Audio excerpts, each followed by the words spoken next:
Welcome to Rope Break, a wrestling podcast. Full Gear review by Elderly and Pissed. Man, Full Gear was last night as I'm recording. It was a pay-per-view from AEW. So let's get back. Let's get to it. First of all, I'm not going to cover the pre-show. No, the tailgate brawl, we don't need to cover that. But we are going to start with one match that started in the tailgate, ran over into the main show, and that was the trios match for the CMLL Trios Championships, and that was El Sky Team versus the Don Callis family.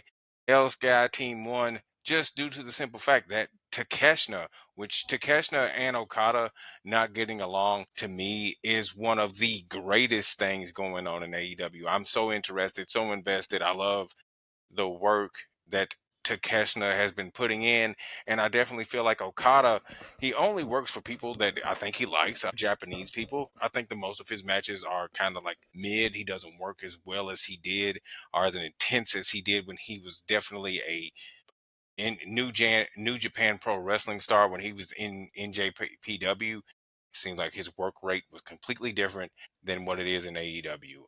But when he wrestled Ibushi, it was definitely up there. He put in the work. When he wrestled Kenny, he put in the work, and I think he will definitely put over Takeshna. And Takeshna, I think eventually he'll end up passing the torch to Takeshna, and I can't wait to see babyface Takeshna. The match was good. It was a solid match. Obviously, the not getting along, the inconsistency with the team of Okada and Takeshna getting along. Hechicero was fine. He's the middleman. Nobody's ruling against him in any way. But it was a good match. I love the chemistry that they seem not to have, but they do have good chemistry with one another. Could be just because they both are Japanese men, but it still worked well. They lost the match. So El Sky Team won. Mystico hit the El Mystica, and then the tap out from Hechicero. Okada showed up late. That was pretty much the match, but good match nonetheless. Nothing less than what I would expect from AEW. But then after that, the first real match in the main card was Pac versus Darby Allin.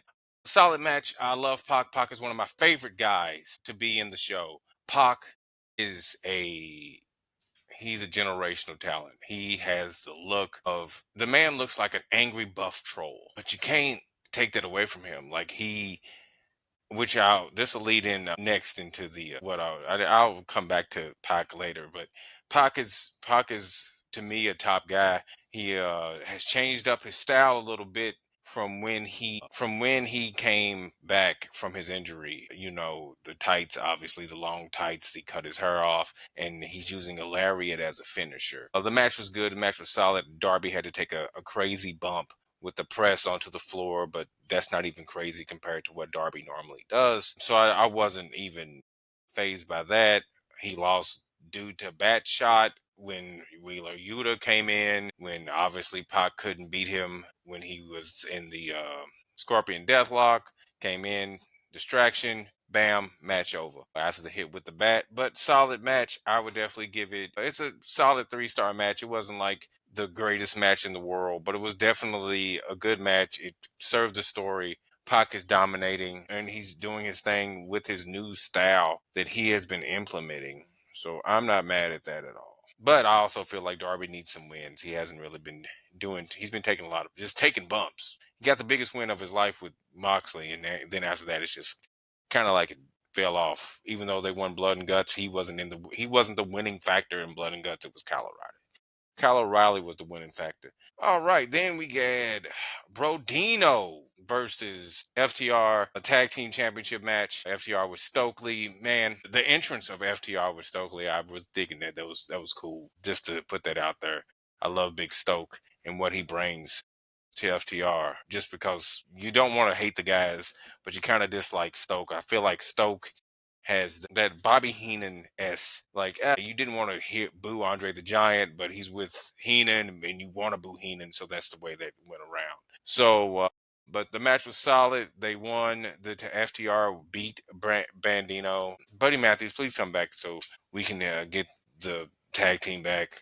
Brandino, and not that I even hated Brodino. I just want them let Bandino be a luchador, let him be the ROH World Heavyweight Champion if that's what you're going for. Put him over there. Brody King is so much more. I feel like he could be a single star, and if he's not going to be a single star, wait till Buddy comes back and let him be Buddy Matthews tag team partner. They work good together. Two big dudes. I would love to see them versus the Hurt Syndicate.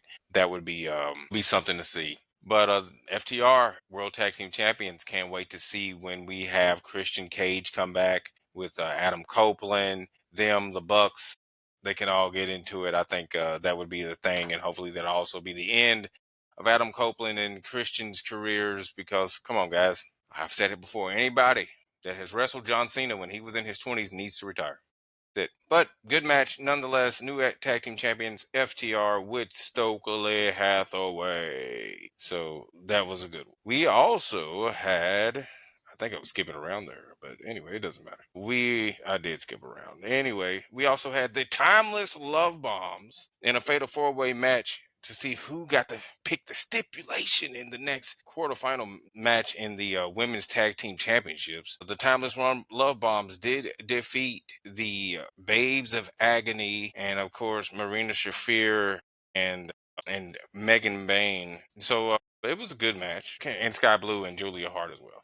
So it was a good match. I've it was pretty, to me, it was really predictable that the most over tag team, which is Mina Shirakawa and Tony Storm, were going to win the match. Tony's the most over woman in the company. Why not? She's the biggest baby face. She's the biggest baby face in the company. I would like to say that. Like, I think she's bigger than Heyman, bigger than any Darby even. I think she's it. If you could put the world title the way T did Tessa Blanchard on when it comes to Tony Storm. Tony Storm is that type of woman, that type of performer. But they won. Solid match. Nothing too crazy. I would give it maybe a 3-star match. Nothing crazy happened. Nothing unpredictable. It was definitely a predictable match. Not that the women didn't work hard, just a predictable match. Can't be mad at that. Nothing wrong with having a predictable match. I've already covered the FTR won the tag team titles. That was actually next in the rotation of matches. And then we're going to go to Kyle O'Reilly versus John Moxley. O'Reilly wins via submission. One of the best matches of Moxley's AEW career, I think. Definitely, I'm not going to say it was one of Kyle's best matches because Kyle always puts on amazing matches. He always puts on 5-star bangers.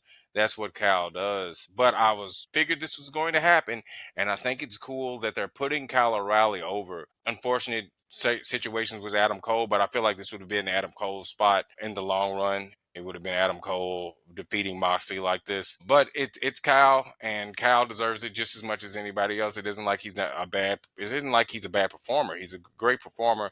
He was always overshadowed by Roderick Strong and of course Adam Cole, and Adam Cole was the guy in that little pack with them. The Paragon are, if they were going to be WWE bound, it was still the same thing. Adam Cole was that guy when they were in the Undisputed Era. But good match. A little bit of aftermath when he was attacking the arm. I wonder if they're going to write off Kyle O'Reilly for a little while. But if they don't, and he works through it again, let's see what happens with O'Reilly and Moxley. I wonder how this is going to impact Moxley's view within the group of the Death Riders, because everybody else is kicking butt. Even if it was through nefarious means, Pac is the guy who's always winning. He's never in the losing situation. But Moxley seems to be the guy that's losing. They lost blood and guts due to Moxley tapping out. But Mox got a little angry. So we'll see. We'll definitely see what goes on with Mox and the rest of the Death Riders. But like I said, big ups to Kyle O'Reilly. They're going to push him to the moon, because if you're beating Moxley, you're getting a push to the moon. Next up, I'm going to talk. I did skip the match, but we had the Casino Gauntlet Battle Royal for the National Championship. Good God, I hate that name. The National Championship, it looks like an old NWA belt because it is a current NWA belt. But hey, I hate that. I literally do hate that Tony keeps on wanting to redo these old Superstation titles, which were WCW and NWA owned. But that's neither here nor there. That's off topic.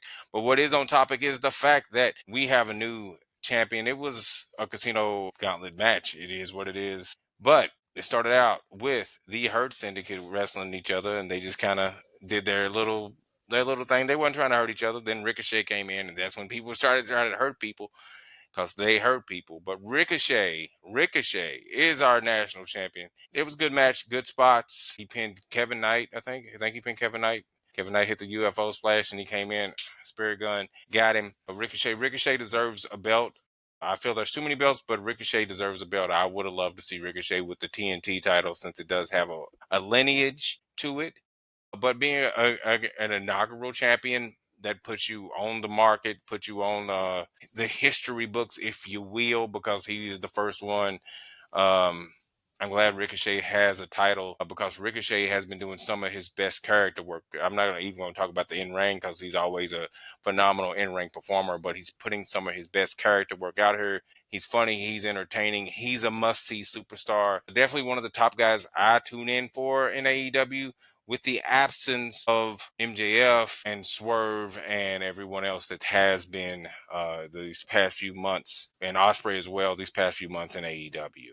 But solid match, good stuff. Congratulations to King Ricochet. Next on the list, we have the Mark Briscoe versus the reigning and defending TNT champion, which is Kyle Fletcher. Kyle Fletcher, first of all, I was going to say Kyle Fletcher to me is one of the top guys, the best guys in the business. You can't go wrong with Kyle Fletcher. Kyle Fletcher is amazing. But we also need to think that, hey, Briscoe's put in the work. With the untimely death of Jay, he's definitely stepped up and been somebody amazing in the professional wrestling industry in AEW. Man's man, I think he's a wrestler that transcends just the whether you like a wrestler or not. I think he's like likable for everybody. Definitely one of those type of guys. But the match was hardcore. Anything goes. It was crazy. They did all types of moves. There was neck breakers, power bombs, brain busters everywhere, froggy bows, ladders, chairs, barbed wire. It was crazy. It was nuts. Man, I would say probably one of the most emotional matches of the night because you wanted to see Jay succeed. And Jay succeeded. He didn't join the Don Callis family because he did not lose. So he won with Jay Driller. And hey, one of the top guys in the company, I think. If he had a world title run, I don't think anybody would be mad at Jay. But congratulations to Jay Briscoe for winning the TNT championship from obviously the future when it comes to one of the futures when it comes to heels, baby faces, or whatever they want to do with Kyle Fletcher because he's over like Rover. That's all I got to say. He's over like Rover because he's a phenomenal talent. Man, that match, 4-star match, people cared. People like both guys. They both do the job. So definitely one of the top matches in the show. The $1 million tag team match of the Young Bucks and the Young Bucks, Josh Alexander versus Kenny Omega and Jurassic Express. Okay, this was emotionally. I think this was the best match of the night. It pulled in everybody. I think we've all known that they were trying to get the Bucks back babyface. Bucks turn babyface. It was a good match. Josh Alexander is one of the best wrestlers in the world right now, without question. Kenny Omega looked great, by the way. I would like to say Kenny looked great. He looked very reminiscent of the old Kenny. They worked the leg a lot during the match um, for Kenny. So Kenny was a guy selling, and they lost the match. The Bucks, and Josh Alexander won the $1 million. After the match, they continued to attack Kenny, and the Bucks looked conflicted. And with with them feeling conflicted, they went to save Kenny Omega, and that's what I'm talking about. They saved Kenny Omega. They rejoined. The Elite are back together. It seemed like there was some friction, some apprehension on Kenny's part. Kenny ran up, gave him the hug. They hugged it out. the elites back together. All we need is Hangman, and maybe we got something else. We got something else brewing a little bit bigger, but who knows? We'll talk about that near the end of this card. But I would like to say this was probably the most emotional match. Wasn't the best match. It was one of the better matches for Kenny. Kenny looked great, like I said. Jack Perry always looks as good as he can. Luchasaurus had I like Luchasaurus as of late. As of late, I feel like he's turned up his game. The Bucks have turned up their game, and man, Josh Alexander is one of the best in the world, and Don Callis is one of the best heels they have in the company. Even though he's not wrestling, he's definitely one of the best heels they have in the company. I'm gonna always say that. Then we had after that match, we had the women's, which I feel like is the co-main, but it probably was. It wasn't built this way. We had the women's World Heavyweight Championship. Chris Statlander, the AEW Women's Champion, defended her title against Mercedes Moné, Ultimo Moné. I'm not gonna lie, I wanted Mercedes to win this match. It was one of the best matches that I've ever seen from Chris Statlander. She won with the Saturday Night Fever with the injured arm. They worked the arm. She sold like I've never seen her sell before. She's a great seller. Mercedes is she's a ring general now. She comes out to the same the beginning of the the beginning of the CEO comes out like Gunther's theme, and this is definitely there you go. She showed why might be the female ring general. She definitely controlled the match, did most of the stuff in the match. Um, it was she put on. She did the three amigos to 13. She did the 13 amigos to pay homage to her the belt that she even won. Definitely a heel move, but she gets so much love from so many people through, and I think she is one of the biggest stars. I feel like when it comes to people going out and talking to people and doing the marketing for the business of AEW, I feel like Mercedes Swerve, Samoa Joe, and Will Ospreay are the people that they need to always put in the forefront. I mean, Kenny does talk a lot, but Kenny is very niche. Kenny is to the video game people, to the people that collect comic books. Kenny is the nerd guy. I'm a nerd, so I definitely understand. I watch a lot of Kenny stuff. I like Kenny Omega as what he presents outside of professional wrestling. But I think for mainstream fans and the average fan and to bring in the casual fan, I think those are the people they need to put out to talk. Even Tony Storm as well. But I feel like Tony Storm is niche because she's usually in character when she does speak. But Mercedes lost this match. I wanted Mercedes to win. I've come on the past to be like, she has enough belts, but I feel like she has enough outside belts where she needs to be the AEW Women's Champion. But hopefully they're going to turn her babyface when she does win. She'll start lose all the titles. Feels like she has nothing. Last ditch effort. She becomes a babyface and she does win the big one. And she takes AEW to the stratosphere. And that leads us to the main event of the night. The main event of the night was steel cage match for the AEW World Heavyweight Championship. AEW Trios champion Samoa Joe versus AEW champion Hangman Adam Page. Hangman defended the title in a steel cage match with Samoa Joe. It was brutal. It was brutal. Like, I feel like they're making it. Hangman is like a cage specialist considering what he had with Swerve. But he did not succeed this night. And to me, I was shocked. I feel like this is the only match that truly shocked me. Like kind of figured they weren't going to give the belt to Mercedes, even though that's what I wanted. But this was the only match where the ending, I was like, oh, I was kind of shocked that they ended Hangman's reign so quickly. I was happy. It was a happy shock. It was like, oh, bravo. It was a hard hitting match. It was more of an old school type cage match to me until the end, to the run ins and all the other stuff. We had a heel turn with Hook. He was probably always in the ops. He never left the ops. It was a swerve on his part. He swerved everyone. He hit the Hangman with the belt. Samoa Joe got to hit the Muscle Buster on the title. 1, 2, 3. The dojo came in. Hangman's laying there prone. Joe is the new heavyweight champion. Lights go out. Bam. We in the money. We see Nana. Whose house? Swerve's house. Swerve comes out. New theme. New Titan. New Neutron. It looked like a Neutron. Everything looked good. Swerve looked like he's been hitting the gym. Those delts were popping. Like bro's been doing some side laterals, some overhead raises. Yeah, he looked great with some overhead presses. He looked good, man. So he came out there. They tried to serve Hangman up on a platter. None. He turned on them, beat up the entire the entire dojo, Samoa Joe's people, and Hook, Joe, Hobbs, Shibata, they all ran away. And then the AEW's version of Stone Cold Steve Austin and The Rock stood strong in the ring, which is Hangman, Adam Page, and Swerve Strickland. Man, one of the best pay-per-views I've seen from them. I know a lot of people were like, we didn't like the pacing of the matches, but the pay-per-view didn't linger. I feel like the last two pay-per-views from AEW, they didn't linger. The matches went smooth. I was able to enjoy the show, and I feel like, man, this is long. One of the best shows that Tony has done, the media scrum, Tony, and Tony has become a meme again. But that's fine. The man's happy. Let him be happy. Let him enjoy the wrestlers, and he treats them like people. So more power to him. Good to see Swerve's back. But with Swerve being back, I want to see, and this is what I was talking about earlier, the Elite's back together. The Ops are in full force. Are we going to have the Elite versus the Ops?